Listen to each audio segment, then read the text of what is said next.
그 다음날 뜨거운 동풍을 확 불어버리셨네.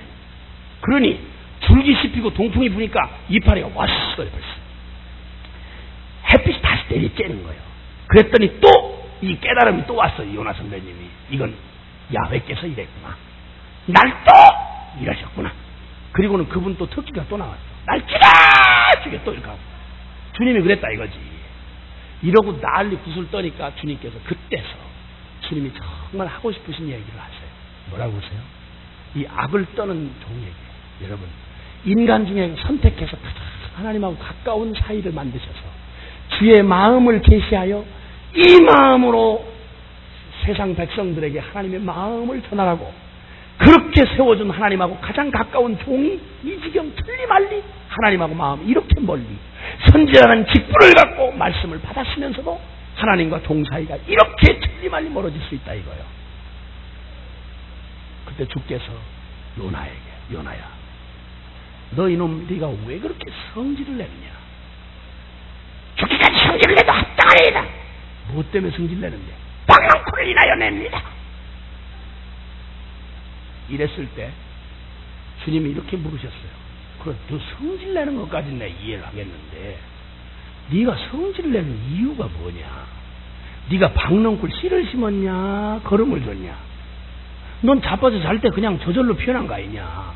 근데 네가 그걸 그렇게 아껴해서 그게 막 시들어졌다고 네가 성질을 내고 막 아까워가지고 막 차라리 죽은 게 낫다고 이렇게 그 박농쿨 아끼는 게 네가 그거 어떻게 합당한 얘기냐? 그랬더니 죽기까지 합당합니다. 이러고 막 덤벼들었어요. 그때 주님이 하시는 말씀이 요나 그러면 네 말대로 하자. 너는 씨 한 번 심지 아니하고 수고 한 번 하지 아니하고 하룻밤 사이에 피었다가 하룻밤 사이에 진 그늘 한 번 만들어준 박농쿨이 그렇게 아까워서 네가 죽기까지 성질을 낼 만큼 그걸 아껴 하는 것이 마땅하다 그러면 너희놈 내가 네가 그렇게 망하기를 원하는 이 니느웨 백성들 여기에는 좌우를 분별 못하는 어린아이만 12만 명이 넘는 큰 성이고 그들은 내가 직접 지었고 그들이 악한 짓하고 나를 떠나갈 때 내가 끝까지 그들을 참아냈으며 그리고 끝내는 내 아들을 내어 주어서까지라도 내가 그들을 구원하려고 하는 내가 그 니느웨 백성을 사랑하고 아끼는 것이 어찌 합당치 아니하냐. 네가 박농쿨을 아끼는 것이 합당하다면 내가 이 니느웨의 이 백성을 용서하고 이것들을 아끼는 것이 어찌 합당치 아니하냐.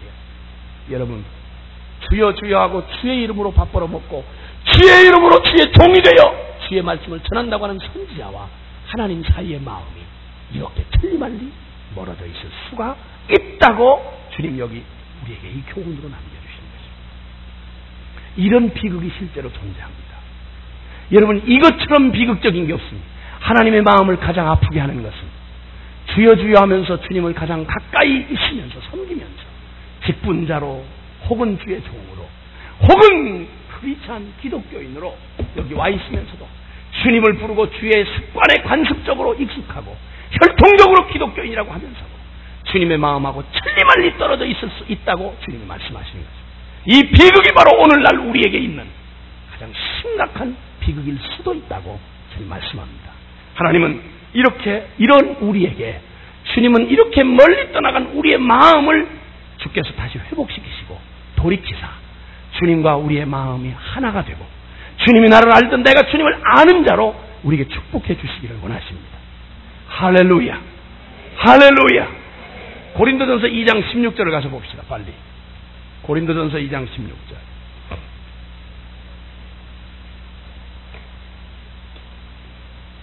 시작. 주를 가르치겠느냐 그러나 우리가 그리스도의 마음을 가졌느니라. 아멘 아멘. 순천 순복음교회가 주님을 위해 일한다고 하는 건 너무 소중하고 중요한 일입니다. 그러나 누가 주의 마음을 알아서 주를 가르치겠느냐. 누가 이 땅에 주님을 나타내면 누가 주님의 일을 이 땅에서 할 수 있겠느냐. 누가 주를 알아서. 여러분 주님을 안다고 하는 말이 무슨 말입니까? 그분에 관한 신학적인 지식을 가진 걸 말합니까? No. 우리가 사람을 안다고 할 때 그 사람을 안다는 말이 무슨 말입니까? 그 사람에 관한 프로필이 좀 아는 걸 우리가 안다고 말할 수 있습니까? No. 우리가 진정으로 내가 그 사람을 안다고 말할 때에는 그의 마음을 아는 것입니다. 그의 삶을 같이 나누고 함께 살아보면서 그가 어떤 가치관을 가지고 있고 무엇을 생각하며 무엇을 기뻐하고 무엇을 싫어하는지 그의 존재를 아는 것, 그 마음을 아는 것이 바로 안다고 말할 수 있습니다. 오늘 누가 주님의 마음을 알아서 주를 가르치겠느냐? 하나님이 지금 이 땅에서 찾는 사람이 누굽니까, 여러분? 그는 주의 마음을 가진 사람입니다. 우리가 그리스도의 마음을 가졌느냐고 여기 말씀합니다. 그러면 여러분, 우리가 어떻게 그리스도의 마음을 갖습니까? 우리의 이 좁아터진 인간의 마음으로 어떻게 주의 마음을 알 수가 있겠냐 이 말이에요. 사랑하는 여러분, 사람의 마음도요, 인간의 마음만 해도, 제가 경험한 바로만 해도 저는 한 세대가 차이 나는 우리 어머니의 마음을 이해하는데, 나이 30이 훨씬 넘어서 했습니다. 저희 어머니는 이 땅에 오셔가지고 고생 지긋지긋하게 하신 분입니다. 신랑이라고 하나 만났는데 완전히 술탁병이 만나가지고, 저희 어머니가 따뜻하게 사랑 한번 받아본 적이 없어요. 그리고는 그 술 주정하는 남편 밑에서 돈 많을 때도 늘 집에 그늘 밑에 가리워져서 자식 키우고 늘 그러던 분이에요. 그러면 술 주정을 또 매일 다 받아냈습니다. 이러던 어머니가, 근데 진짜 우리 어머니가요, 정말 폼이 안 났어. 그리고 풍수가 없어 보였어. 또 남 여자는 우리 집엔 기생 누나들이 많아가지고 한복을 입어도요 날라가게 멋있어요. 남자들을 홀릴 정도니까 얼마나 멋있게 생겼거든요. 눈초리만 해도. 근데 우리 엄마는 진짜 매력이 없어요. 그 기생 수십 명에 익숙한 우리 아버지의 눈에 저희 엄마가 눈에 차겠습니까? 그런데다가 고향이, 우리 어머니 고향이 충청도 부여요. 그래서 말씀도 매력 있게 좀 밑이 끝이 좀 굴려지는 말로 상냥하고 좀 이쁘게 대답 좀 했으면 엄마 좋겠어. 왜 그래요? 뒤를 콱 굴러가면서 퉁명스러운 소리를 하니까 누가 그거 이쁘다고 하겠어요? 그래가지고 저 미움을 사가지고 고생 많이 했어. 근데 저희 어머니 나도 싫어했어요. 그래서 진짜 푼수땡이고, 다른 엄마는 그 잘생긴 엄마도 많고 또 한석봉 어머니 같은 훌륭한 어머니도 많잖아요. 근데 우리 엄마는 왜 재수없이 생겨가지고 진짜 매력 없고 정말 시험됐어요 진짜. 근데 나중에 저희 그 아버지가 중간에 술병으로 돌아가시고 재산을 가족들한테 하나도 안 남겨 다 버려버렸어요. 인생 비관하시고 완전히 그 고생 가운데 저희 그 오남매를 키우면서 죽지 못한 순정을 사신 분이에요. 그런데 그 어머니한테 제가 그 어머니를 그렇게 싫어했어요. 별로 고맙게 안 생각. 왜냐하면 고마운 마음도 있지만 너무 천덕스럽고 그렇게 아주 그냥 쉽게 말하면 매력이 없어. 한 번은 저희 어머니가 어느 날 밤에 제가 잠자는데 바깥 부엌에서 막 소리가 나서 나중에 나가보니까 도둑 들어온 줄 알고 때려잡으려고 이렇게 하고 흉기를 들고 나가보니까 저희 어머니가 그 과부 서름에, 내가 지금은 나이를 먹고 부모가 돼보니까 과부 서름 알잖아. 근데 그때 제가 뭐 알 수가 있어야지.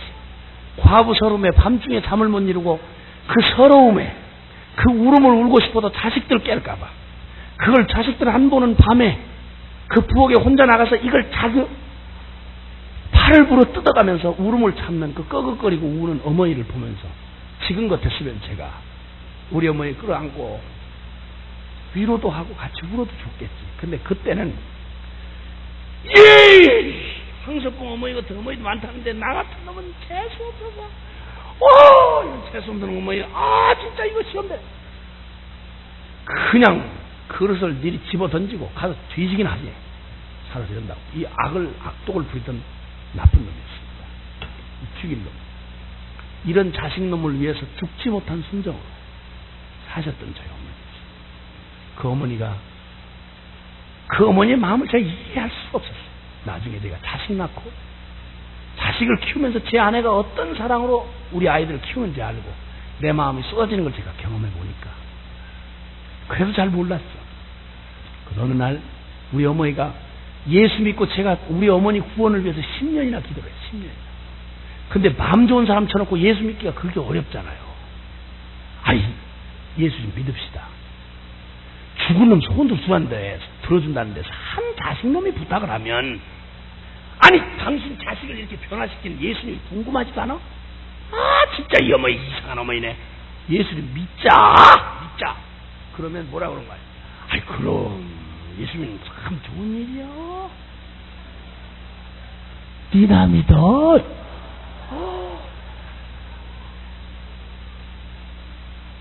아주 그냥 그 어머니 때문에 내가 10년을 기도를 했어요. 우리 어머니 구원 때문에. 근데 나중에는 질기질기하게 마음 좋은 사람 예수 믿기 진짜 어려워. 그러다 나중에 10년 만에 전신중풍을 맞아버렸어요. 전신중풍. 이러고 예수님을 만났어요. 전신중풍 맞았다는 얘기를 듣고 제가 멀리 출장 가 있다가 밤새 밤기차를 타고 밥도 못 먹고 그냥 요렇게 돼가지고 어머니한테 와서 보니까 다 죽게 돼버렸네. 그냥 제가 붙들고 막 대성통곡을 하고 이 세상에 이런 어머니 이게 어디냐. 그냥 못 죽는다. 하나님이 나 예수 믿으면 너와 네 집이 구원 얻는다고 했잖냐. 약속했잖냐 말이야.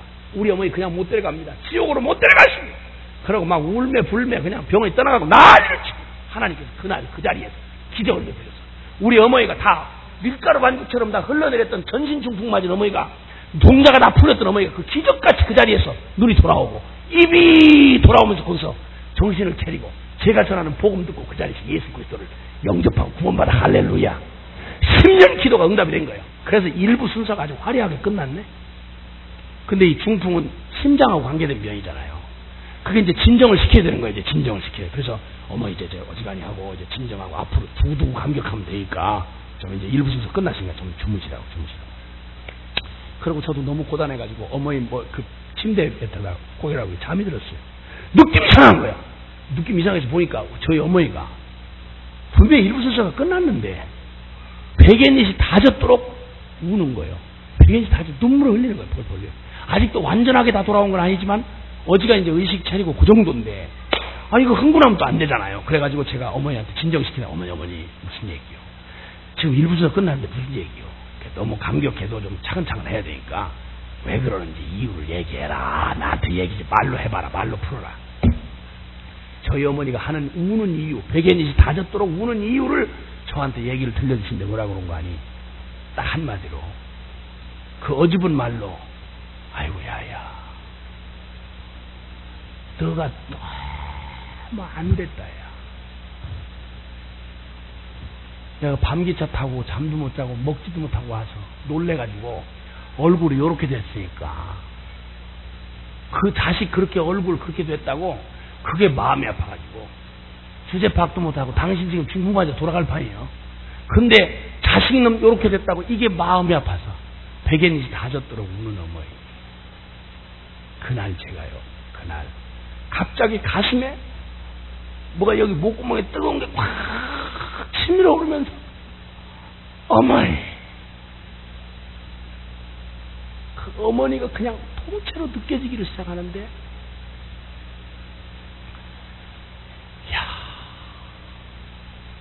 그날 제가 어머니를 알았어요. 당신 다 죽게 된 처지 속에서도 자식놈이 이게 안타까워서 하룻밤 못 자고 헬쓱해진 얼굴 그게 안타까워서 백엔잇이 다 젖도록 울고 있는 어머니. 그게 제 가슴에 그냥 부어지기를 시작하는데 그날 이후로 저는 제 마누라 보고 싶은 생각보다 어머니가 먼저 보고 싶었어요. 그 후로 7년 동안 주님에서 저 이렇게 집회 나오면 꽉 집회 시간 위해서 기도했어요. 돌아가면 제가 일주일 만에 한 번씩 들어가는 자식놈 기다리면서 할렐루야 김전도사 수고 많았네. 새벽 1시 2시 제가 강릉에 있을 때니까 그리고 도착하면 할렐루야 김전도사 수고 많았네. 그제 기뻐서 어머니 기도해 주셔서 하나님이 이렇게 역사하셨습니다 얘기하려고 그러면 또 쓱 들어놓으시면서 아유 뭐야 자 아유 졸려. 왜 그러시는지 제가 알죠. 저 피곤할까 봐 반갑게 맞이해 주려고 그 불편한 몸으로 한껏 기다리시다가 오면 어여자 그리고 들어놓아서 진짓 잠을 청하는 어머니. 평생 살다 간 어머니가 그런 어머니였어요. 제가 그날 제가 사실은 초등학교 때부터 목통이 커가지고 마이크 없던 시절에 시골 학교에서 어머니 날 기념식 나누면 나 실제 콩파이시고 계시다만 대표 선수로 가서 늘 목소리 크다는 이유로 노래 불렀던 사람이에요. 어머니 은혜를 그렇게 달달달달 외우고 노래를 매년마다 대표로 불렀어도 난 어머니 은혜가 뭔지 몰랐어. 근데 그 은혜가 부어지던 그날 제 마음에 말이 아니라 어머니라는 말을 제가 이해합니다. 그 마음 부어줬어. 여러분 30년 다 해봐야 30년 나이 차이에 한 세대만 차이가 나도 똑같은 인간으로 살아가는 한 세대 차이가 나는 어머니의 마음도 내가 깨닫는데 30년이 넘어갔다면 여러분 이 좁아터진 인간의 심정에다가 하나님의 그 거룩한 그 마음을 우리가 그 사랑을 어떻게 깨달을 수 있냐 이거예요. 그래서 하나님은 우리의 이 좁아터진 인간의 마음에 주의 마음을 가르쳐줄 길이 없자 주께서 택하신 방법이 있어. 그 뭐냐? 인간의 좁아터진 마음을 찢어 넓히셔서 우리의 마음을 찢어 넓히셔서 거기에 하나님의 사랑을 성령으로 부어주시겠다고 말씀하셨어요. 할렐루야. 할렐루야. 내가 더듬어 알아서 연구해서 하나님을 알 수 있는 게 아니라 하나님의 성령이 우리의 마음을 찢어 넓히셔서 우리의 인생에 만나는 모든 시련과 역경과 과정들을 통해서 우리의 마음을 찢어 넓히셔서 굳어진 마음들을 깨뜨리셔서 거기에 성령으로 하나님의 사랑을 통째로 부어버리시면 주의 마음이 우리 안에 부어지면 우리의 눈이 뒤집어지고 우리의 마음이 바뀌어져서 하나님이 보듯 보고 하나님이 알듯 알고 하나님이 사랑하듯 사랑하는 로마서 5장 5절을 빨리 찾아주시기 바랍니다. 빨리. 로마서 5장 5절. 로마서 5장 5절. 찾으셨으면 함께 읽겠습니다. 시작. 소망이 부끄럽게 아니하면 우리에게 주신 성령으로 말미암아 하나님의 사랑이 우리 마음에 부은 바 되미니. 아멘. 아멘. 아멘. 우리의 일생의 소망이 부끄럽지 아니한 것은 우리에게 주신 성령으로 말미암아 하나님의 사랑이 우리 마음에 부은 바 됨이라고 말합니다.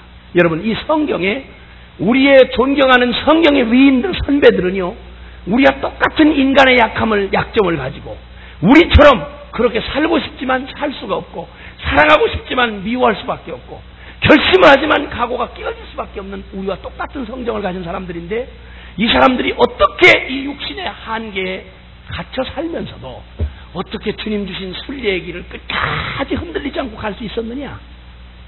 제가 말씀을 연구하다 보니까 하나님이 그들에게 주신 공통의 축복이 있는데 그것은 다름이 아니라 그들의 삶을 찢어 넓히셔서 하나님의 이해를 넘어서는 하나님의 사랑을 성령으로 부어주시니까 그러니까 모세 같은 이도 여러분 모세 같은 범인이 나중에는 주님의 마음을 품고 이스라엘 민족을 위하여 차라리 나를 내 생명을 생명책에서 기우는 한이 있더라도 주님 이 백성을 용서해 주옵소서 이렇게 기도할 수 있는 마음이 되고 원수까지도 용서하고 사랑할 수 있는 이 능력은 우리의 연습이나 지식이나 노력으로 될 수가 없어.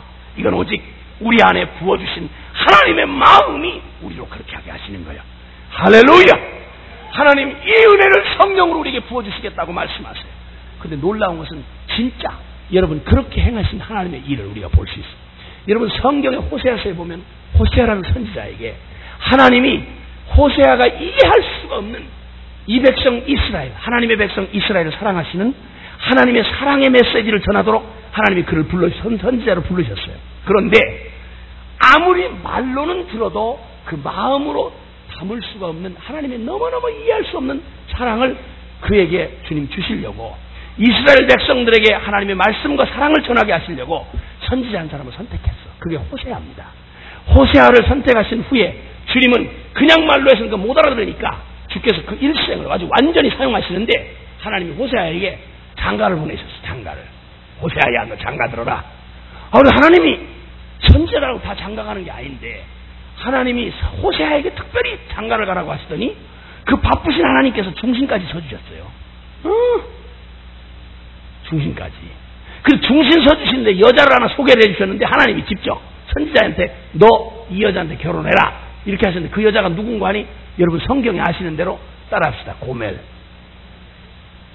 기방 따라하는 것 좀 해봐. 고멜. 이 고멜이라는 여자를 소개를 해주셨는데 여러분 이 고멜은 끝내주는 여자입니다. 끝내주는 여자. 그래가지고 그 동네에 반반한 남자라고 하는 남자는 그냥 지나간 적이 없는 여자예요.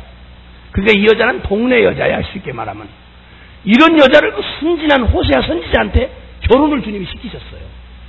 그래 호세아는 그런 걸 잘 모르니까 어쨌든 일단 결혼하라고 하니까 결혼을 했어요. 결혼을 했는데 이 여자가 밖에 새던 바가지가 안에 와서도 새. 와가지고는 이 등신 같은 호세아한테 만족을 못하니까 결혼을 하고도 계속 부정한 짓을 저질러. 그래서 애를 낳는데 그 애를 주님께서 애 낳는 것마다 주님께서 이름을 지어주시는데 그 이름인 즉슨 뭔고 하니 이건 내 자식이 아니다. 이건 저주받았다. 이런 식으로 해가지고 우리말로 하면 김저주, 김음란. 애를 낳아놓고 하나님이 이름을 지어주시는데 음란아 이름을 저주야 저주 부르도록. 여러분 이게 그냥 연습도 아니고 드라마도 아니고 이게 실제 상황으로 호세아가 직접 하나님이 겪게 하신 호세아의 일생이었습니다. 그래서 그 여자가 배신하는 여자를 계속 쫓아내지 못하도록 하나님이 계속 사랑하라고 그러시는 거예요. 계속. 여러분 혹시 여러분 그런 일에 여러분이라면 어떻게 사랑하실 수 있겠어요? 한 번 용서해 줬는데 또 그러고 애를 셋을 낳는데 호세아 애가 아니야. 다 남의 애야. 이렇게 3번까지 했는데 이게 여러분 용서하실 수 있겠어요? 그런데 그 3번까지 용서했는데도 그게 불구하고 그 다음날 아니 그 애가 3까지 낳은 이후에 이 여자가 어느 날 잠든 호세아와 아이들을 남겨놓고 그냥 밖으로 도망 나가버렸어요. 호세아만 모르고 동네 사람이 다 아네. 호세아가 우리 부인 혹시 못 봤어요? 이러니까 동네 사람들이 전부 다 혀를 끌끌 차면서 이 등신 같은 남자야. 그 여자 한참 여기 그 이상한 놈 하나 왔다 갔다 하던 놈 그놈 멀쩡한 놈 기둥성만 기생 오래비 같은 놈 그놈 붙어가지고 도망갔다. 이 얘기를 들려주는 거예요. 고멜이 정말 그 남편을 끝까지 배신하고 아이 셋도 부정한 짓을 저질러서 남아이 낳고 그 용서해준 남편을 우습게 여기고 또 다른 남자 붙어가지고 도망을 가버렸어. 여러분 이건 드라마 촬영하는 얘기도 아니고 이건 또 연속극도 아닙니다. 여러분 만약 나 같은 사람은 이 얘기 하다가도 열받아요. 저는 만약에 저희 아내가 고멜 역을 맡고 연극 실제 말고 연극을 할 때 내가 주인공이 돼가지고 호세아가 되고 제 아내가 고멜이 됐다. 그러면 저는 연극을 하다가 끝을 못 맞을 것 같아.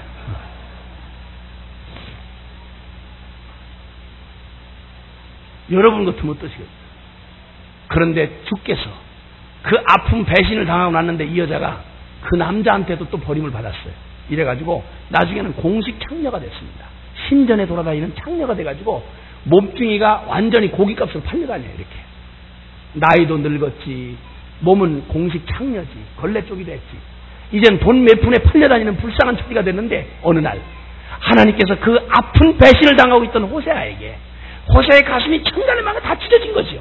이를 불러다가 호세아야 너 네 아내 지금 인신매매 시장에서 얼마에 팔려가니까 네가 갖다 사다가 그 아내 다시 데려다가 전에 그리고 아무 일도 없었던 여자처럼 과거가 없었던 여자처럼 너 데려다 놓고 여전히 변함없는 고백을 해서 그 아내에게 사랑 고백하고 그 아내로 맞아서 내 아내 데리고 살아라. 연습이라도 난 못하겠어. 솔직한 말. 근데 호세아가 그 말을 듣고 순종하고 끌고 오는데 여러분 그 기가 막힌 여자를 끌고 오는데 그 여자를 데리고 오는데 완전 엉망진창이 된 여자 데려다 놓고 자기의 일생을 엉망으로 만들어 놓고 아이들의 가슴에 피멍이 들게 하고 제 가슴을 천갈래만갈래 찢어는 그 배신한 여자를 앉혀놓고 사랑 고백을 하라니 여러분 사랑 고백이 됩니까? 그래도 어떻게 선제해야 하니까 아마 국어책 읽듯이 했겠지. 여러분 나는 당신을 사랑합니다. 여전히 아무 일도 없는 것처럼 사랑합니다. 아마 재빠르게 한마디 쏟아놓고는 이 속의 억정이 무너져가지고 저 방 한 칸 남았으면 거기 들어가서 밤새도록 억울해서 펑펑 피를 토하듯이 울었을 거 아니겠어요? 그날 밤 주님이 그 일까지를 당하게 하시고서는 주님이 그날 밤 그 밤에 호세아를 찾아오셨어요. 그리고 주님 뭐라고 그런지 아세요? 호세아야 너 마음 아프지? 너 가슴 아프지? 호세아야 이제는 네 얘기하지 말고 하나님 아버지 내 얘기 좀 하자. 그러시면서 하나님의 진심을 얘기하기 시작하셨어요. 호세아야 나는 내 백성 이스라엘 네 안에 고멜보다도 더 악랄하고 음란해서 내가 그들을 그렇게 사랑했건만 그들이 나를 떠나고 배신한 게 몇천 번 몇만 번이에요. 그러나 나는 호세아야 내 마음을 솔직히 말하자면 11장 호세아서 11장 8절에 내가 어찌 너희를 잊고 내가 어찌 너희를 놓겠느냐. 내 가슴을 쥐어뜯고 떠나가면 떠나갈수록 내 가슴이 더 그들을 향하여 불붙듯 하리. 내가 견딜 수가 없구나. 호세아야, 기억해라. 내가 너에게 시켰던 이 아픔, 네가 당한 고멜에 대한 배신의 아픔, 그 아픔보다 더 큰 아픔을 내가 당하지만 내 변함없는 내 마음은 내가 이스라엘을 포기할 수가 없구나. 내가 사랑하는 까닭으로 내가 그들을 불같이 사랑하니 그들이 만약 비참하여 내 안에 고멜같이 되었다면 나는 그들에게 공변과 진리와 은총과 긍휼로 그들에게 장가들어 나는 그들의 여전히 변함없는 신랑이 되고 그들은 내 신부가 되어 그들의 과거의 아픔이 요만큼도 기억이 나지 않도록 그들은 나에게 악행을 저질렀으나 배신했으나 나는 무궁한 사랑으로 그들을 사랑하고 내 아내를 삼고야 말리라. 호세아야, 나는 그들을 미워할래야 미워할 수가 없구나. 여러분, 갈기갈기 찢겨진 호세아의 배신당한 가슴에 그날 밤 들려주시는 주의 찢어진 마음에 아픈 주의 마음이 쏟아지던 그 밤에 인간 호세아가 감당할 수도 없는 하나님의 그 끝없는 죄인 향한 사랑이 그 가슴에 부어지던 날, 여러분, 호세아는 그냥 그 자리에서 돌아버리고 말았지요. 그냥 길거리 외치고 나갑니다. 오라, 우리가 여호와께로 돌아가자. 우리가 하나님께로 돌아가자. 우리는 고멜처럼 죄짓고 떠나갔으나 우리는 고멜보다 더 악하여 주의 가슴에 못을 받고 악한 짓 했으나 하나님은 한 번도 우리를 포기해 본 적이 없다. 주는 우리를 그 가슴에서 잊어본 적이 없다. 내가 스스로 거룩해질 수 없으면 주님이 내게 가난한 저 시골집 딸을 솔로몬 왕 같은 왕이 너무너무 사랑해서 시집으로 오게 하려고 하면 그의 신분도 바꿔줘야 되고 옷도 사다줘야 되고 모든 거 해줘야 되듯이 내가 너희의 모든 책임 다 져주고 비참한 너희의 영혼의 공변과 진리, 은총과 긍휼 네게 없다면 내가 내 핏값으로라도 너에게 입혀서 네 과거의 슬픈 과거를 다 잊어버리고 나의 아내, 나의 신부가 되도록 내가 너를 사랑한다. 나는 그들에게 미쳤다. 하나님의 이 마음이 지식이 아니라 똑같은 처지가 된 호세아의 찢어진 가슴에 부어지던 그날, 호세아는 그냥 사람들에게 외치, 오라, 우리가 여호와께로 돌아가자. 그는 우리를 찢으셨으나 우리를 싸매신 하나님이다. 우리를 포기할 수가 없는 분이다. 하나님께로 돌아가자. 여러분, 이게 호세아가 경험한 호세아의 가슴에 부어진 하나님의 마음이었습니다. 이 사람이 딴짓할 수 있었겠어요? 이렇게 경험한 충격적인 하나님의 사랑을 어떻게 잊을 수가 있겠어요? 하나님이 사랑하는 종들에게 부어주시는 최고의 축복이 있다면 바로 하나님을 아는 이 주의 마음을 우리에게 부어주시는 것입니다. 할렐루야. 여러분이 용서할 수밖에 없는 기가 막힌 아픔을 경험하게 하실 때에는 여러분 재수없는 인생이어서가 아니라 하나님 용서하시는 하나님의 사랑을 우리 마음에 붙게 하시려고 주님이 여러분의 삶을 찢어넓히시고 거기에 하나님의 마음을 부으시려고 하는 은혜인 줄을 믿으시기를 바랍니다. 하나님이 세상을 이처럼 사랑하사 독생자를 주셨으니라고 하시는 하나님의 놀라운 사랑이 우리를 한번 선택하시고 사랑하시기 시작하시면 끝내 포기하지 않으시고 끝까지 추적하셔서 오늘 여기 이토록 마음을 나눌 수 없었던 우리의 가슴을 찢어넓히셔서 주의 마음을 부으셔서 하나님 그 사랑 앞에 우리 주님 앞에 우리가 마음을 드리는 자로 주께로 돌아오는 자로 우리를 받으실 때 우리의 인생은 뒤집어지고 우리의 어둡던 눈이 밝혀져 하나님을 알게 될 때 우리의 생애는 완전히 놀라운 변화를 경험하게 되는 것입니다. 할렐루야. 오 하나님, 성령께서 우리에게 그분의 사랑을 우리에게 부어주시기를 바랍니다. 저는 한 이야기를 드리면서 오늘 첫날의 집회를 마치려고 하는데, 여러분 이 땅에 하나님이 주시는 놀라운 은혜들 가운데 우리에게 주님이 오늘 물으셨던 이 말씀, 네가 나를 사랑하느냐고 물으시는 이 말씀, 이건 최후의 질문입니다. 하나님이 우리의 영혼에 주시는 최후의 질문입니다. 여러분, 네가 나를 사랑하느냐고 물으시는 주님 앞에 여러분의 마음의 고백은 어떤 준비가 되어 있으십니까? 한국 6.25 동란으로 치열한 그런 아픔을 겪고 있을 때, 6.25 동란이 터졌던 해가 50년대입니다. 그 50년도에 이 한국 땅에 와서 선교 사역을 하시던 미국 선교사님이 경험한 이야기 한 토막을 들려드리려고 합니다. 그 선교사님이 피난민들이 몰려있는 한 지역을 교구로 삼고 사역을 하고 있던 때에 거기에 그 선교사님 교구 안에 결혼한 지 얼마 안 됐는데 그 남편이 전쟁터에 나가고 혼자서 그 친정 갈 길을 놓쳤는지 거기에 피난민 거기에 그냥 눌러 앉아서 혼자 지내고 있는 아주 그 안타까운 그 새색시 하나가 거기에 교구 안에 있었습니다. 의지할 데가 없던 이 여인이 자매가 선교사님 부부를 부모님처럼 의지하고 따르던 중에 이 자매가 임신 중에 있었습니다. 결혼한 지 얼마 안 됐기 때문에. 바로 그해 12월 모질게도 추웠던 1950년 12월 그 마지막 때쯤 해산한 예정일을 앞두고 있는데 너무너무 바쁘고 할 일이 많던 이 선교사님 부부가 이 일 저 일 돌보다가 그 자매를 위하여 해산에 필요한 것을 준비해놓고 늘 기다리던 이 사모님이 오늘이나 내일 하고 생각하는데 이미 크리스마스 날이 됐습니다. 이분 날이 됐습니다. 그날 이상하게 마음에 부담이 돼가지고 자매가 하나 오늘이 아닌가 싶어서 준비에 해산에 필요한 도구를 준비해가지고는 그걸 전해주려고 집차를 타고 그 집을 찾아가는데 이상하게 집차가 고장이 나고 길바닥에 앉아서 몇 시간을 거기서 사고 친다고 애를 쓰다가 결국 가보지도 못하고 돌아오게 됐습니다. 그런데 이 선교사님 부인의 사모님의 그 예감이 빗나가지 않고 진짜 그 진통이 그 자매에게 찾아왔어요. 처음 해산하는 경험이 없는 이 해산의 경험인지라 너무너무 두렵고 고통스럽던 이 처녀가 이 색시가 그 선교사님한테 미안하지만 신세를 지려고 혼자 어떻게 할 수 없었던 그가 진통이 시작돼 애를 쓰다가 해가 뉘엿뉘엿지는 그 벌판 거리로 그 선교사님 댁을 향하여 찾아 나왔습니다. 모질게 추웠던 그의 겨울에 그저 있는 대로 그냥 누더기를 걸친 채로 선교사님 댁을 향하여 걸어가는데 진통이 찾아오면 그냥 쭈그리고 앉아서 그냥 고통을 하다가 또 기어가다가 조금 나으면 기어가다 이러기를 애를 쓰고 갔지만 결국 다 못 묻혀서 허벌판에 캄캄한 밤을 맞이하고 말았습니다. 그 벌판에 생명이 모진지라 거기서 해산에 막 임박해 오는데 이걸 벌판에서 아이를 낳을 수가 없고 근데 마침 다리가 있는 갯장반 조그만 갯장반에 흐르는 그 다리에 꽁꽁 얼어붙은 다리 밑에 갯장반으로 다리 밑에 그 눈을 피하려고 거기를 어두운 밤에 더듬거리면서 거기를 기어 내려갔습니다. 그 모진 생명에 그 밤에 잉태된 생명이 해산을 했습니다. 따뜻한 방에서 몸을 풀어도 혼절을 할 것 같은 게 해산의 고통인데 이 여인이 혼자서 거기서 죽을 것 같은 고통을 통해 아이를 해산했습니다.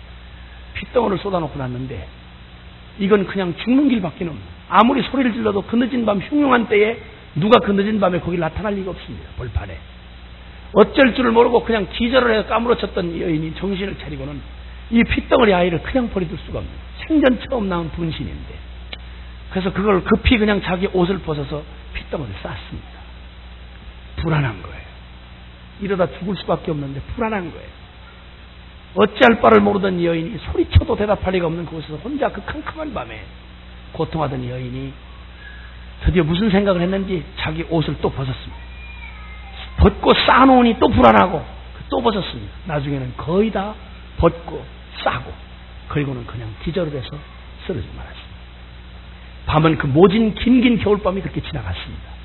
그 다음날 아침 크리스마스 날 이 대예배도 준비하고 너무 바쁜 선교사님 사모님이 도저히 마음이 급해서 견딜 수가 없어서 차하고 상관이 걸어서라도 가야 되겠다 싶어서 아침 일찍 길을 떠났습니다. 떠나다가 동력이 밝아오는 아침에 다리를 지나는데 예감이 선뜩하고 이상해서 내려다 보니까 세상에 거기 다리 밑에 웬 벌거벗은 사람이 엎어져서 거기 있는 거예요. 너무 끔찍하고 무섭고 두려운 나머지 거기를 그래도 그냥 지나칠 수가 없는지라 다리 밑을 쫓아 급히 내려가 보니까 흔들어 보아도 이미 차디차게 굳어버린 시신으로 변해 있는 사람이었습니다. 얼굴을 돌려보니까 세상에 찾아가려고 했던 자매였습니다. 어떻게 이런 일이 부둥켜 안고 한참을 울다가 선뜻 생각이 나서 보니까 유혈이 낭자한 채로 그런데 왜 이렇게 벌거벗은 채로 이렇게 죽어 있는가를 보니까 거기에 옷을 다 뭉쳐서 쌓아놨는데 누더기 옷을 그냥 뭉쳐서 이렇게 놓아놨어요. 떨리는 손끝으로 그 옷깃을 열어보니까 세상에 여러분 그 모진 살인적인 그 추위 그 긴 겨울밤에 그 모진 추위도 처음 낳는 생명 분신 같은 아이를 위하여 자기의 몸을 걸치는 모드를 벗어주고 대신 죽어간 젊은 엄마의 모정에 열기를 끌 수가 없었던지 기적같이 그 누더기 옷 속에 아이가 죽지 않고 살아있는 거예요. 그냥 기적 자체였습니다. 무슨 상황인지를 알게 된 거예요.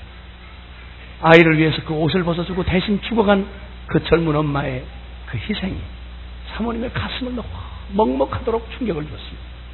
그리고 다짐을 합니다. 오냐, 너 편히 쉬어라. 그리고 내가 네가 못한 사랑 내가 대신해 주마. 결심하고 그 아이를 데리고 그 자매 시신은 양집하는 곳에 묻혀주고, 세월이 지나서 이런 아픔을 아는지 모르는지 태어난 그 아이는 사내 아이였는데 잘생긴 녀석이었습니다. 무럭무럭 자라서 12살이 되던 항상 그 생일은 크리스마스 이브날입니다. 그래서 그 크리스마스 이브날 그날도 다른 애처럼 생일 파티를 하려고 엄마 아빠랑 같이 선교사님 부부와 같이 거기 생일 파티를 하게 되는 이 밝은 녀석이 그날만큼은 이상하게 침울한 얼굴로 입을 닫은 채로 파티에 참여하다가 엄마 아빠한테 이렇게 묻습니다. 엄마, 그리고 아빠, 이 세상에 우리 엄마하고 아빠보다 더 좋은 분 없어요. 그런데 오늘 밤 제가 꼭 한 가지 알고 싶은 게 있는데 한 번만 대답해 주세요. 저를 낳아주신 엄마는 12년 전 저를 낳아주신 엄마는 어떻게 됐는지 들려줄 수 있겠냐고. 이미 벌써 나이 12살 되니까 그 이전부터 눈이 파랗고 외국인 부모와 그 한국인 아이 사이에 무슨 관계가 있는지 다 아는 동네 사람들 얘기를 들어서 제 부모가 아니라는 걸 알죠. 그날 12년 만에 처음 듣는 얘기를 더는 숨길 필요도 없고 숨길 이유도 없는 그 엄마의 이야기를, 12년 전 그 엄마의 대신 죽어가던 엄마의 이야기를 들려주기를 시작했습니다. 그 쾌활하던 녀석이 고개를 푹 떨구고는 그 얘기를 듣는 동안 12년 전 모진 추위 속에 옷을 벗어 죽어가던 엄마의 죽음을 그 품을 더듬듯이 머리를 숙이고 듣고 있던 아이의 발등 위에 뜨거운 눈물이 후두둑 하고 떨어집니다. 그날 밤 인사도 하지 않고 조용히 자기 방으로 가서 어떻게 그 밤이 지났는지 모르게 그 밤이 지나갔습니다. 다음날 눈이 퉁퉁 분 채로 나온 이 아이가 예배 대회에 참석한 후에 예배가 끝나기가 무섭게 선교사님 손을 붙잡고 부탁을 합니다. 아빠, 그리고 엄마, 내가 한 번만 부탁을 하는데 12년 전 저를 위해 대신 죽어준 우리 엄마 산소에 한번 갈 수 있게 해달라고 부탁을 합니다. 그 아이를 데리고 찾아간 그 산소는 그날도 햇살은 따사롭지만 그 모진 매서운 겨울바람이 불던 그 산등성에 엄마의 무덤 앞에 12년 만에 처음 가봤습니다. 엄마의 모습은 볼 수 없고 흙무덤 뿐이었습니다. 한참을 12년 전 한 번도 그 품에 안겨본 적이 없는 이 아이가 엄마 품을 더듬듯이 흐느껴 울던 이 아이가 갑자기 무슨 생각을 했는지 그의 옷을 벗기를 시작했습니다. 옷을 벗더니 자기의 엄마 그 무덤에 그 옷을 덮기를 시작했어요. 그 조그만 옷으로 덮어놓으니까 무덤이 빈대가 더 많아. 그러니까 못내 이 덮지 못한 이 부분을 그냥 둘 수 없는지 옷을 또 벗었습니다. 벗고 빼고기 틈을 안 내고 덮어주고 또 벗고 바지도 벗고 내복도 벗고 벗고 벗어서 다 빼고기 덮어놓고는 그 앞에 그냥 그 위에 엎어졌습니다. 그리고 엄마 하고 소리칩니다. 12년 전 엄마 나를 위해 죽어주시던 그날 얼마나 추우셨느냐고. 그 무덤에 엎어져서 엄마를 끌어안듯이 옷을 벗고 엎어진 그 아이의 흐느끼는 그 모습을 이 선교사님이 지켜보고 세월이 훨씬 지난 어느 날 은퇴하신 후에 미국에서 보내주신 그분의 간증담을 통해서 제가 듣게 된 이야기였습니다. 사랑하는 여러분, 네가 나를 사랑하느냐고 물으시던 하나님 아버지가 오늘 먼저 고백하는 한마디를 여러분에게 드리면서 오늘 말씀을 마치려고 합니다. 여러분, 누가 이보다 더 큰 사랑을 할 수 있겠습니까?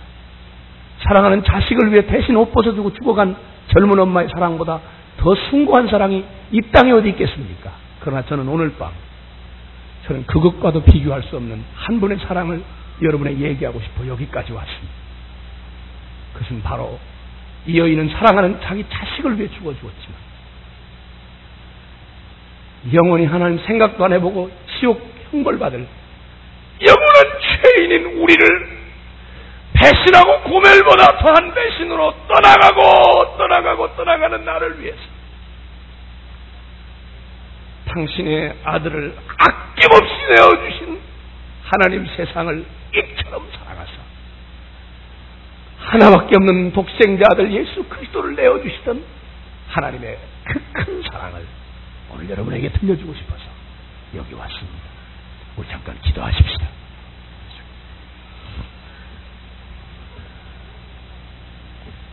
사랑하는 여러분, 이 밤에 다른 말 다 잊어도 한마디 여러분이 반응하셔야 될 말이 있습니다. 그것은 바로 여러분은 이렇게 사랑하다 죽은 예수 그리스도 앞에 여러분의 이름을 부르다 십자가에 죽은 예수가 오늘 이 밤에 여러분의 묻고 계십니다.